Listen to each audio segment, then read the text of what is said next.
What are your views on the Indigenous cultures of our country? I don't have any. I don't really have a lot of background information about them, but I don't like how they're treated unfairly. I don't know a lot about Indigenous people. I didn't even know it was referred to as Indigenous. I have a son who is part Indigenous. He's part Mohawk Nations. But other than that, there's not a whole lot of information that we do have about it. So, that's a broad question. Mm-hmm. But what I would, where I'm going to go with that is that I do believe that folks from First Nation communities are marginalized and not supported the way they should be, given their histories. Not really sure what you're asking there. Again, it's quite broad. Yeah. But as it relates to the field of addiction and mental health, I would say that we've not supported folks from that community the way that they should be, using the cultural lens and their traditional practices for how they make sense of their lives. I'm not sure that we've been practicing in a way that is truly client-centered, because if we were, we would ensure that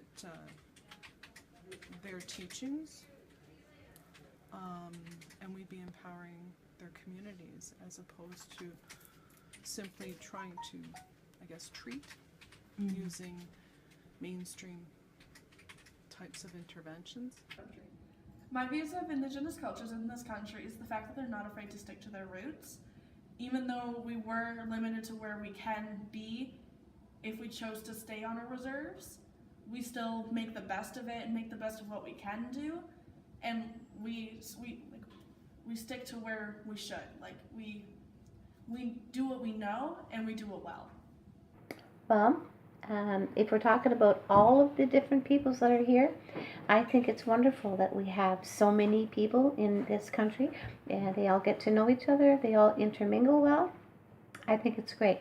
Now, the First Nation people, which are the Aboriginal people, I grew up next door to a reservation, and I enjoyed it. I liked being there, playing with the children, and in fact, I grew up wishing I was an Indian too. But I like the people. I think they're very, they're warm, they're welcoming, they're friendly, but I also feel that they're treated very poorly. Okay, so I don't really have a lot of views on the Indigenous cultures of our country. I don't know much about them, but I know that diversity is good. And it's always good to have different cultures, even interacting with each other and learning from each other. But I really don't even know a lot about Indigenous culture, so I couldn't comment on it. Okay. How do you think the Indigenous culture has progressed in Canada? Progressed.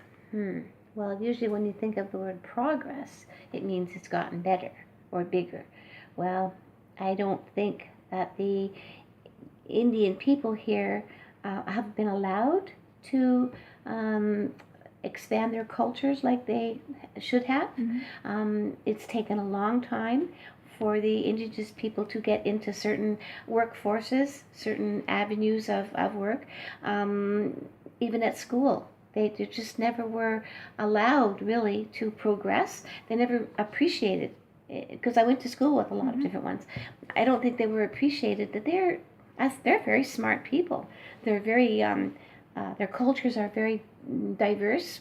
They're also very, not just smart, but the way they make things and the way they cook. They're wonderful cooks, and they eat off the land, which I think is marvelous too. Where a lot of us today, I think a lot of sicknesses we have are simply because of the crazy foods we eat. Where the Indian people, they know what to eat, and as long as they do that, then they're all pretty healthy. But when they start eating the junk food that white man has, then they get sick too. So, yeah, so progress for them has been slow, even though they'd like it to be better.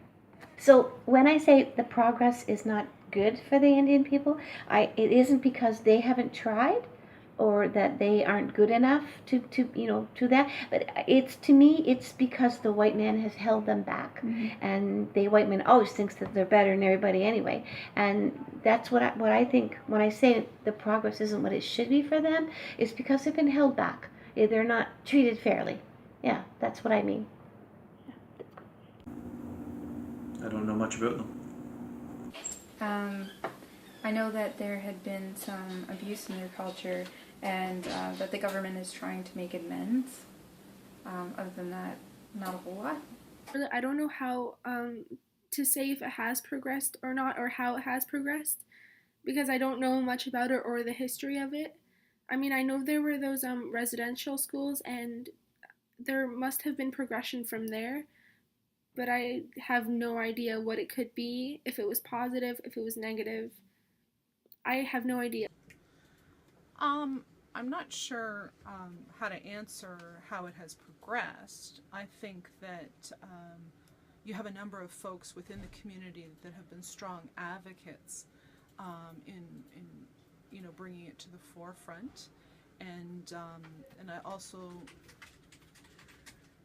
am mindful of a number of folks kind of reclaiming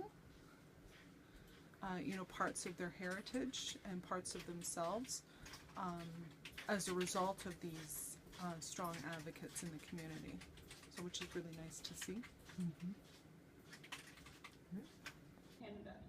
In my opinion, with the Algonquin Indian status that I have, is they haven't. The fact that we can't even get our full status because a portion of our land is on Parliament Hill tells you how much we're not allowed to progress.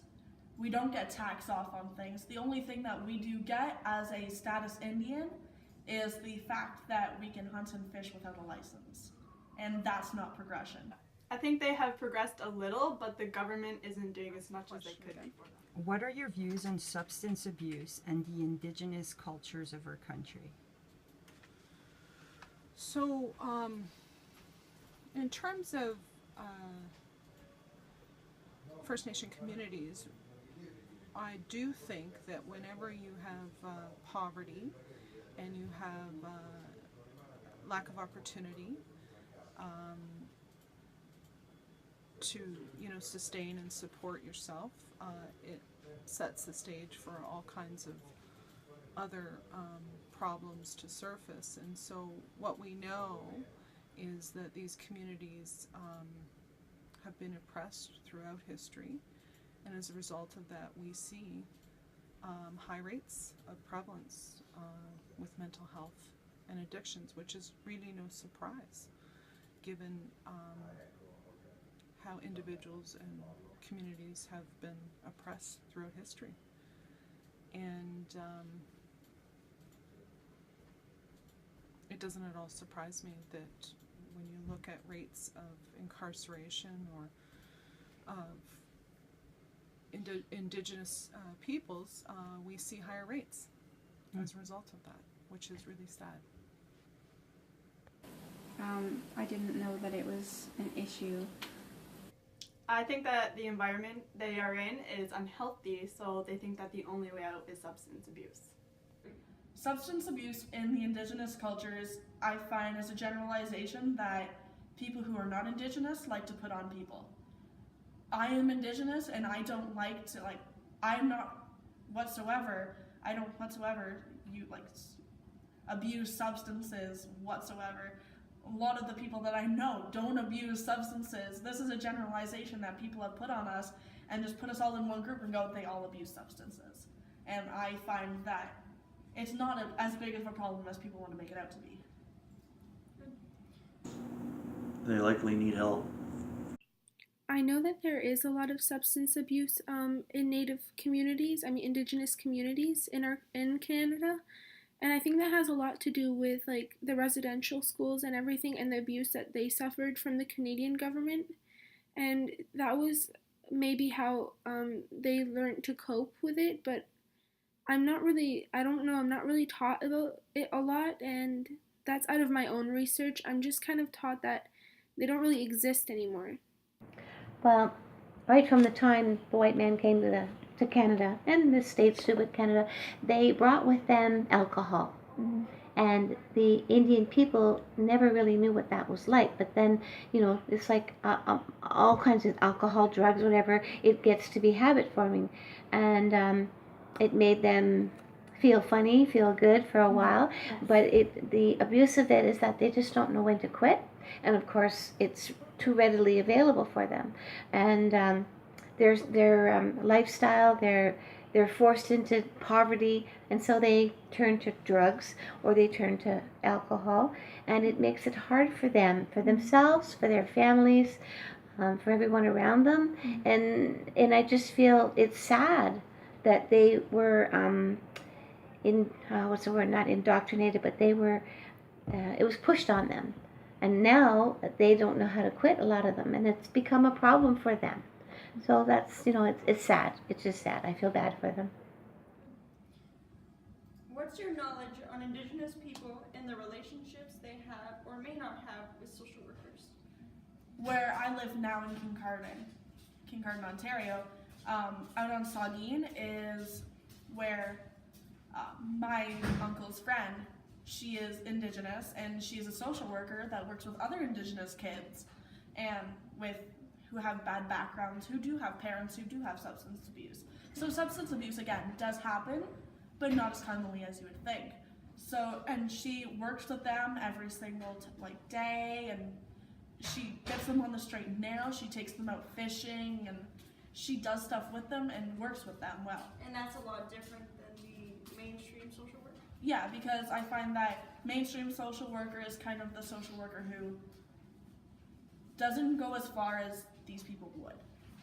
These people do come from extremeness, and they want to ensure that they don't follow the family's path as regular social workers would. But I find that with a social worker working with Indigenous people, it's a little different, because they can take them out and go fishing with them and have that relationship with their clients that they do need.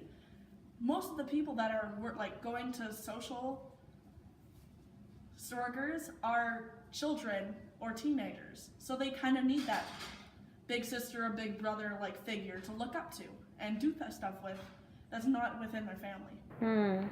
Well, my knowledge actually is very limited when it comes to that aspect of their lives.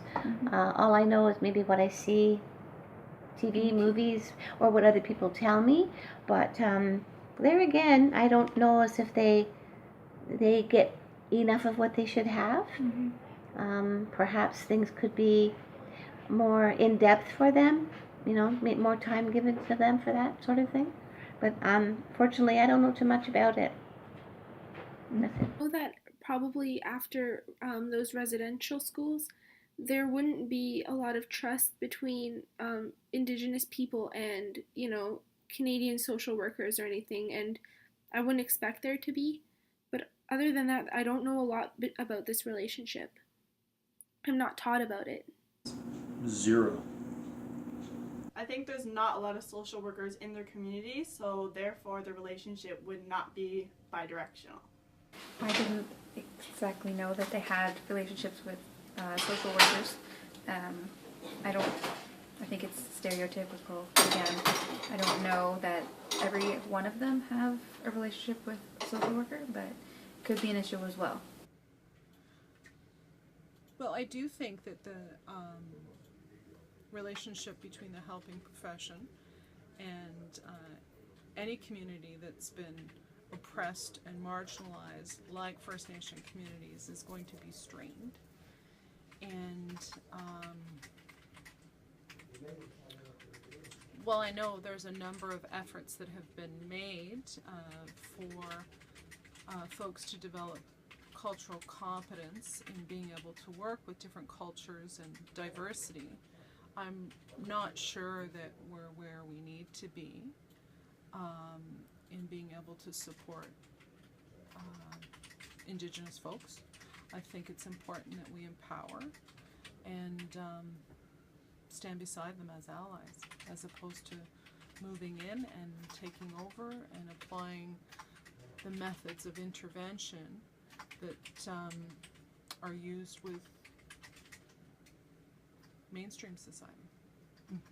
And I think we do a disservice when we try and impose that on folks.